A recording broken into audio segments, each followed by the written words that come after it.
Hello dear students, myself Dr. Adil Aziz Momin from Department of Chemistry, JIT Arts, Science and Commerce College, Malegaon. So this is my second lecture on MCQs in nuclear chemistry. During last lecture we have seen 25 questions so far, and today we will discuss more MCQs on the basics of nuclear chemistry. So let us go ahead. Question number 26 is Geiger-Nuttel's law gives relationship between, your options are energy of alpha particle and half life period, energy of beta particle and mass number, 1 upon V law, or none of these. So here you must know this thing. Geiger-Nuttel's law gives the relationship between energy of alpha particle and the half lives of those alpha emitters. Geiger and Nuttels have studied many alpha emitting nuclides and they have found this relationship, they have established this relationship between energy of alpha particle and their half lives. As the energy of alpha particle increases, half life of that alpha active nuclide decreases. As the half life of any alpha emitter increases, energy of the emitting alpha particle decreases. There is inverse relationship between energy of alpha particle and half life of that alpha emitter. Okay, so A is the correct answer here. Next question 27. If electric quadrupole moment is positive, then nucleus has dash dash shape.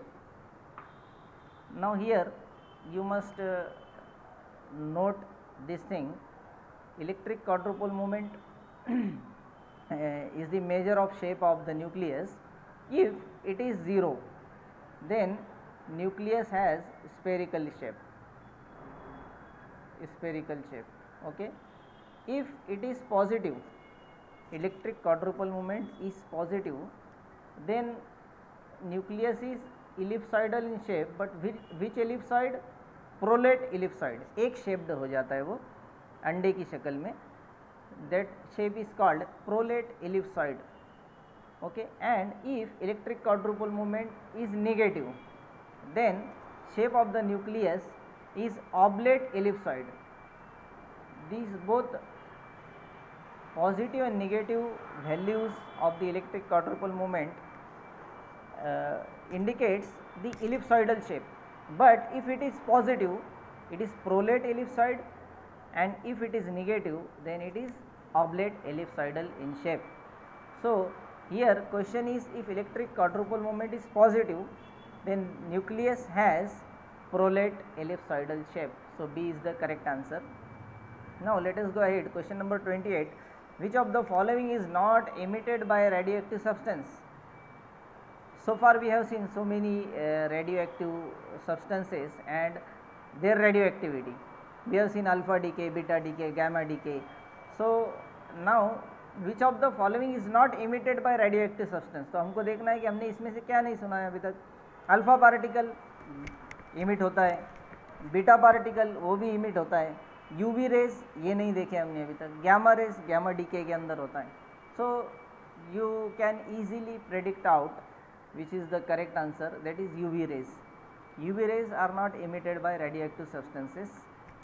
In alpha decay alpha particle is emitted, in beta decay beta particle is emitted, in gamma transition, or you can say gamma decay gamma rays are emitted. So UV rays will be the right choice in this question. Now let us see question number 29. For spherical shaped nuclides, again it is a question from electric quadrupole moment.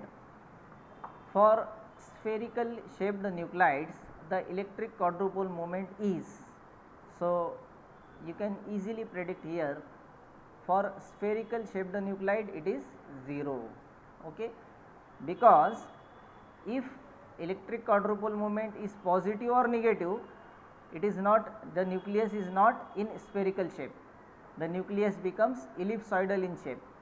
Okay, for positive prolate ellipsoidal, for negative oblate ellipsoidal, and for spherical shaped nuclides the electric quadrupole moment is 0.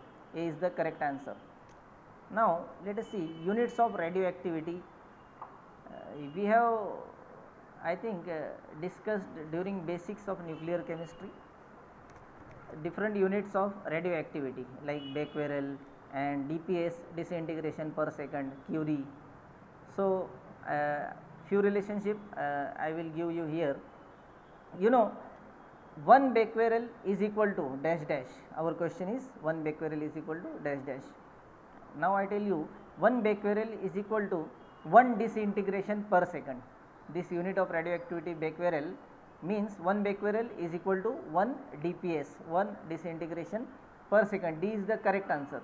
Now there is another relationship of curie and becquerel, or curie and you can say dps, disintegration per second. 1 curie is equal to 3.77 into 10 raised to 10 dps.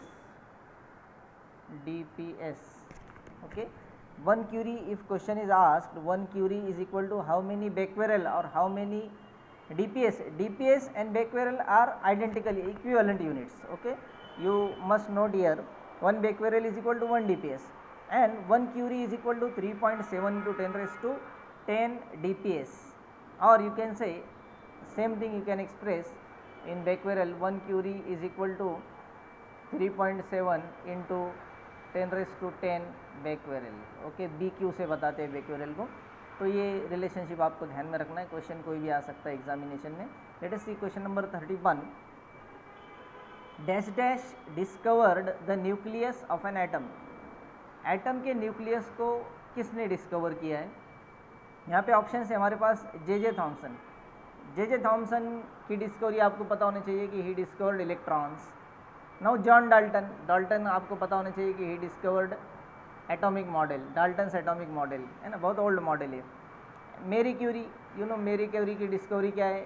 She discovered radioactivity and isolation of radioactive elements, and also she is credited for discovery of 2 new elements in the periodic table, so called polonium and radium.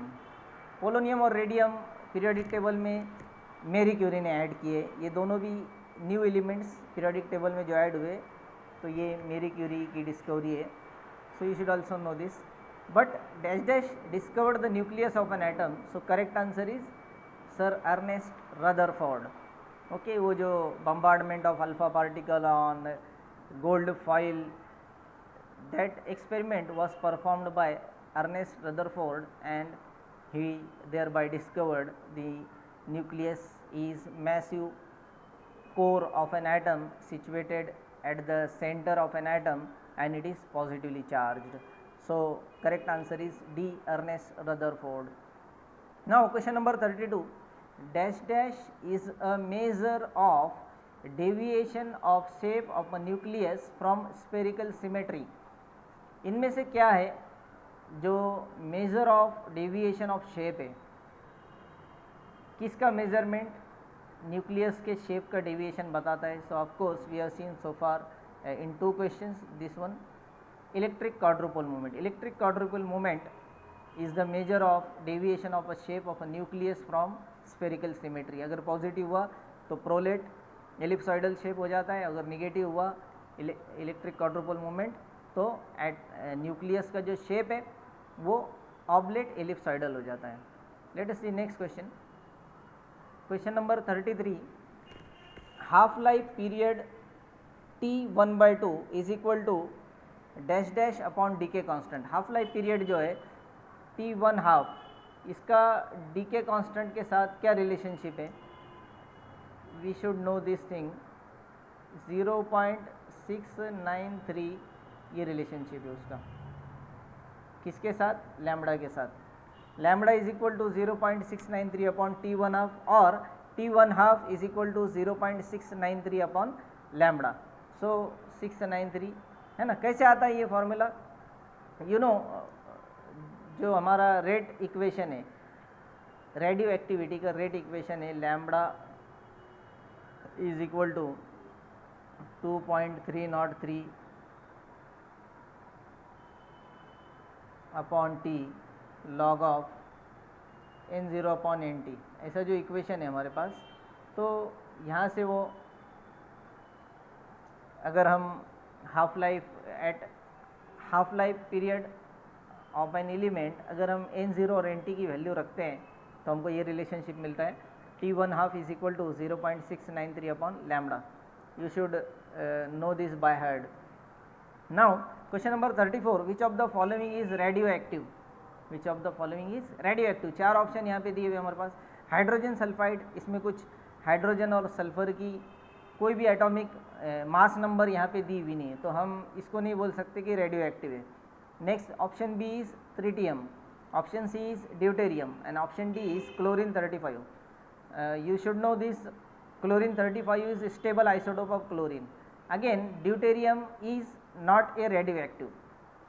Two isotopes of hydrogen, hydrogen 1 and deuterium, these are not radioactive. And another isotope of hydrogen, tritium, is radioactive. So correct answer here, which of the following is radioactive? That is B, tritium. Okay, hydrogen sulfide पे atomic number या mass number दिए नहीं, उन्होंने mass number नहीं दिए, तो वो radio activity का कोई सवाल नहीं आता. ड्यूटेरियम रेडियो इनएक्टिव है, क्लोरीन भी स्टेबल न्यूक्लाइड है, क्लोरीन 35, तो यहाँ पे करेक्ट आंसर बी रहेगा. Okay, next question number 35 is the credit for discovery of neutrons goes to. Neutron की डिस्कवरी का क्रेडिट किसको जाता है? चार्मर, you should know this thing. Chalmer discovered the method of isolation of radioactive nuclide. Method of isolation of radioactive nuclide. Rutherford, we have seen nucleus की discovery उसने की है. और you can also say protons, the credit for discovery of proton is also goes to Rutherford. Thomson, J.J. Thomson is credited for discovery of very important particle, atomic particle, subatomic particle, electrons. While discovery of neutron, our question is what? The credit for discovery of neutrons goes to Chadwick, Sir Chadwick in 1932. Okay, 1932 में Chadwick ने neutrons को discover किया है. Now question number 36, the artificially produced radioactive elements are known as. During last lecture I have told you there are two types of nuclides, naturally occurring nuclides and artificial nuclides. Up to uranium 92, all the elements occurs in nature and are called as naturally occurring nuclides, while the elements which comes after uranium are all synthesized in laboratory and are called as artificial nuclides. Okay, also there are many nuclides up to uranium 92, many isotopes up to uranium 92 which are prepared in laboratory, not occurs in nature, so those are also called as artificial nuclides. Now question is, the artificially produced radioactive elements are known as, so those artificial nuclides are also called as transmutations. क्या बोलते हैं हम उनको? Transmutation बोलते हैं, वो nature में नहीं मिलते अपने को. Next question, question number 37, gamma ray photons have. Gamma ray photons, जो गैमा फोटॉन्स होते हैं, they have no mass no electric charge. Gamma ray photons को कोई मास नहीं रहता और कोई इलेक्ट्रिक चार्ज नहीं रहता. A is the correct answer. Okay, नीचे सब में अगर देखेंगे आप बी सी डी ऑप्शन में, तो electric charge of +1, electric charge of +2 और इलेक्ट्रिक चार्ज ऑफ -1, ये सब ऑप्शन गैमा रे फोटॉन्स में रॉन्ग है ना. +1 चार्ज किसको होता है? पॉजिट्रॉन को होता है.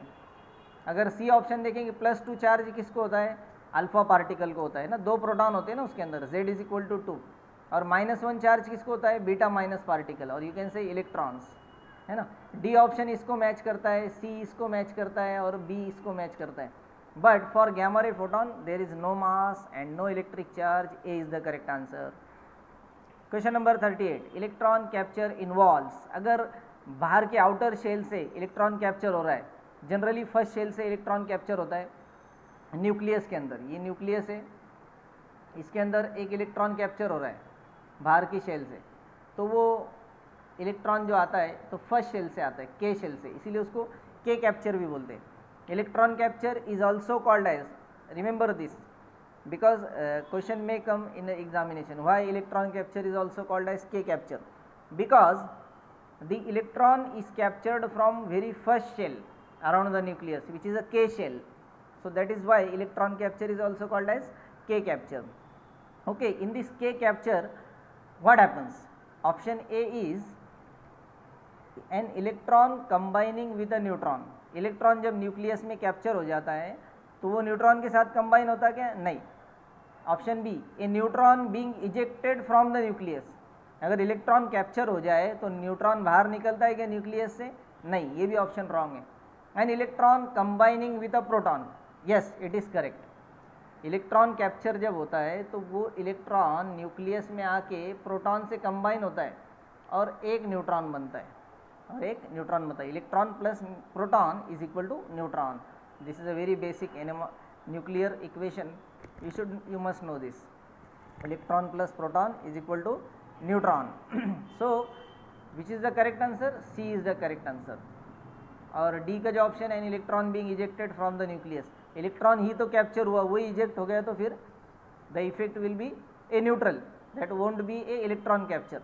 Electron capture involves basically electron combining with a proton, okay, C is the correct answer. और क्या बनता है, न्यूट्रॉन बनता है, एक प्रोटॉन प्लस एक इलेक्ट्रॉन मिलके न्यूट्रॉन बनता है। Let us see question number 39, इन अल्फा डीके, अल्फा डीके में क्या होता है, Z decreases by 4 and A decreases by 2, ऐसा होता है क्या। So for this then option B, Z decreases by 2, A decreases by 4, Z decreases by 4, A also decreases by 4, Z and A are unchanged। तो हमको ये option पहचानने, correct option चुनने के लिए पता होना चाहिए कि अल्फ़ा पार्टिकल पे Z वैल्यू कितनी है और A वैल्यू कितनी है। सो Z इज इक्वल टू 2 होता है अल्फ़ा पार्टिकल में और A इज इक्वल टू 4 होता है। अल्फ़ा पार्टिकल का जो Z वैल्यू है चार्ज है +2 है और जो A वैल्यू है तो वो 4 है। ओके तो अगर अल्फ़ा पार्टिकल, अल्फ़ा डीके में क्या होगा, अल्फ़ा पार्टिकल निकलेगा। अगर अल्फ़ा पार्टिकल किसी न्यूक्लियस से निकल जाएगा तो क्या होगा, simply Z will be decrease by 2, A will be decrease by 4। So which will be the correct answer, B is the correct answer. Z decreases by 2 and A decreases by 4।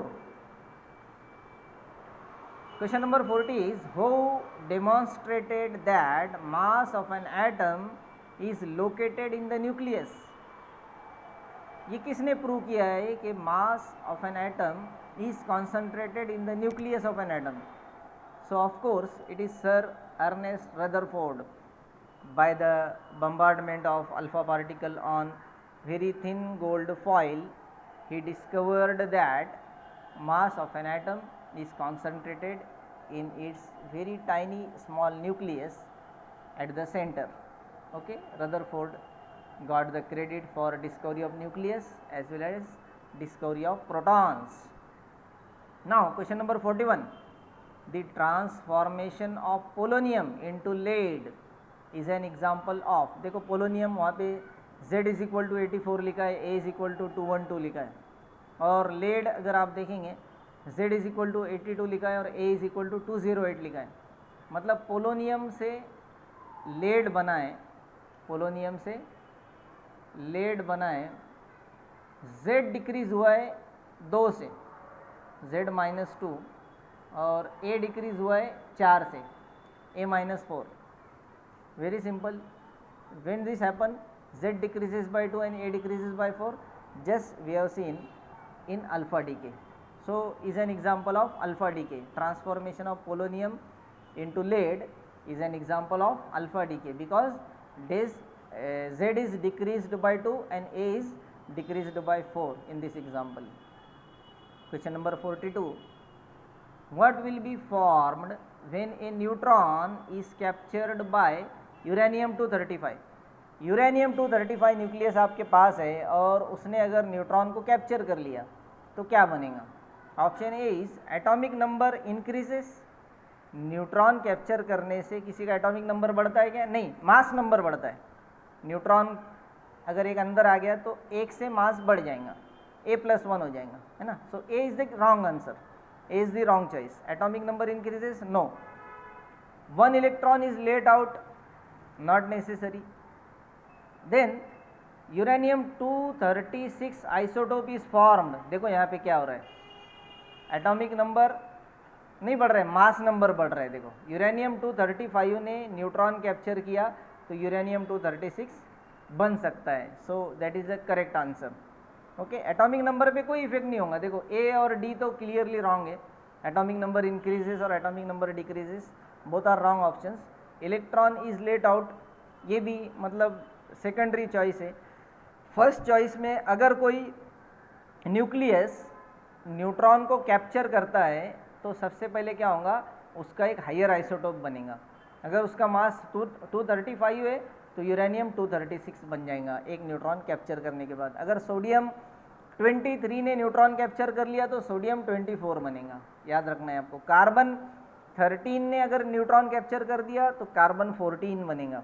Okay, let us go ahead. Question number 43 is in which of the following process are neutrons emitted. नीचे दी गई कौन सी process में neutrons emit होते हैं? Inverse beta decay, nuclear fission, nuclear fusion, none of these. So now I clearly tell you here, in every nuclear fission process there are few neutrons emitted. Few neutrons are emitted there and are called as fission neutrons, are called as fission neutrons. उनको fission neutron कहते हैं। So you should know this, in which of the following process are neutrons emitted? Nuclear fission. Okay, fusion में नहीं होता, beta decay में नहीं होता, nuclear fission में होता है। Question number 44 is atoms of different chemical elements that have the same number of nucleons are called as. Atoms of different chemical elements that have same number of nucleons means same number of nucleons. Nucleons मतलब जो nucleus में रहते हैं। कौन रहता है nucleus में? Z+N, Z+ protons और न्यूट्रॉन्स रहते हैं। न्यूक्लियस में कौन रहता है? प्रोटॉन्स और न्यूट्रॉन्स, जिनको न्यूक्लियॉन्स बोलते हैं हम। So atoms that have same number of nucleons, same number of Z+N, Z+N is equal to A, number of protons plus number of neutrons is equal to its mass number. So question is simplified here. Atoms of different chemical elements that have same mass number, same A value, क्या बोलेंगे हम इसको? same means iso और mass means bar. जो भी chemical elements का mass number identical होता है, same होता है, उनको isobars कहते हैं. So B is the correct answer. Atoms of different chemical elements that have same number of nucleons, मतलब same number of same value for A. Okay, they are isobars. The total number of stable nuclides with even Z and even N are. देखो total stable nuclides कितने मैंने बताया था तुमको? 274 है। Total stable nuclides 274 है।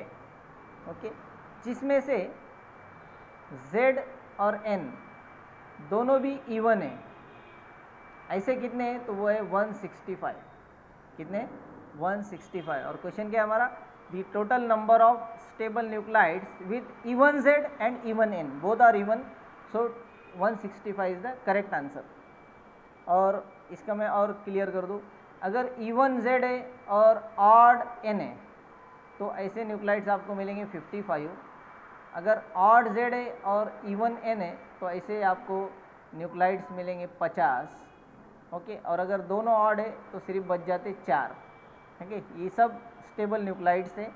E1Z E1N वाले 65, E1Z odd N वाले 55, ऑड Z E1N वाले 50, और दोनों भी अगर ऑड है, ऑड न्यूट्रॉन ऑड प्रोटॉन, तो वो ऐसे न्यूक्लाइड 4 है। और ये सब की टोटल अगर आप करेंगे, total number of stable nuclides are 274।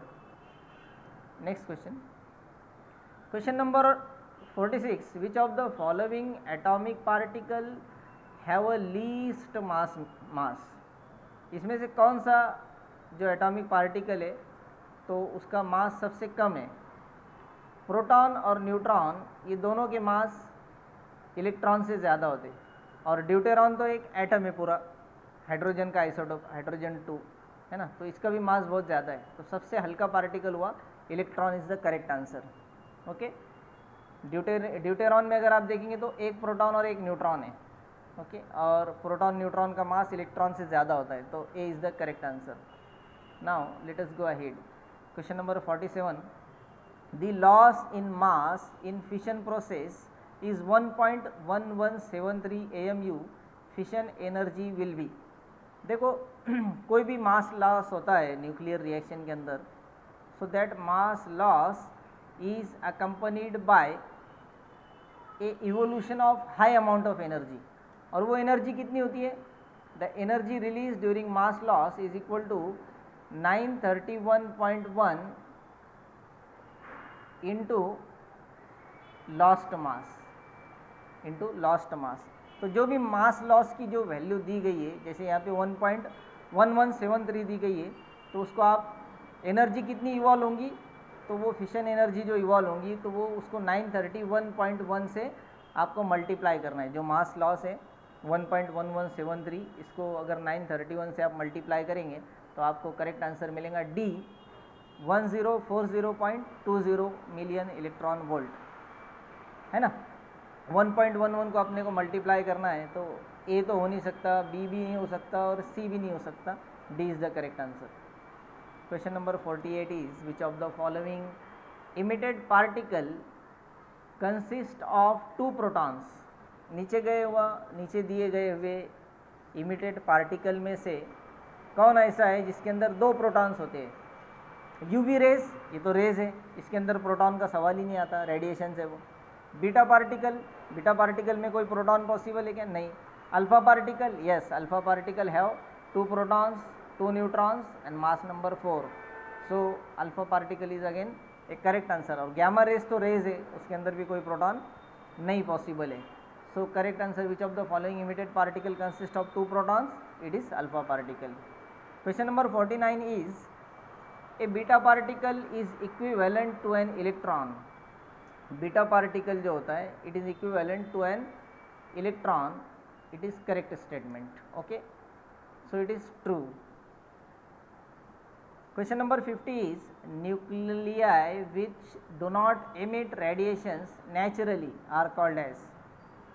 nuclei which do not emit radiations naturally means spontaneously, naturally means here spontaneously, ऐसे nuclei जिसमें से कोई radiation नहीं निकलते are called as stable nuclides। very simple question, don't confuse yourself here। ऐसे nuclide जो radiations emit नहीं करते उनको निगेटिव न्यूक्लियाई, पॉजिटिव न्यूक्लियाई या अनस्टेबल न्यूक्लियाई नहीं बोलेंगे, हम स्टेबल न्यूक्लियाई बोलेंगे। Okay, next question is question number 51, just dash dash number of naturally occurring nuclides with E1Z and E1N are and odd N are stable. मैंने अभी बताया था आपको कि Z नंबर ऑफ प्रोटॉन्स ये E1 है and number of neutrons ये odd है, तो ऐसे न्यूक्लाइड 55 है। ओके, और इसके रिवर्स में अगर ऑड Z है और E1N है तो ऐसे 50 है। ओके, और पिछला जो क्वेश्चन आया था हमको उसमें दोनों भी E1 थे, 165 थे वहाँ पे, है ना। E1 नंबर होना बेहतर रहता है प्रोटॉन और न्यूट्रॉन दोनों का भी। Now question is E1Z and E1 and odd N, ऐसे 55 न्यूक्लाइड्स रहते हैं, तो हम करेक्ट आंसर चुनेंगे 55, C 55। Okay, thank you for watching my video. Also do not forget to subscribe our channel of JT Arts Science and Commerce College. Thank you for watching and listening to me. Thank you.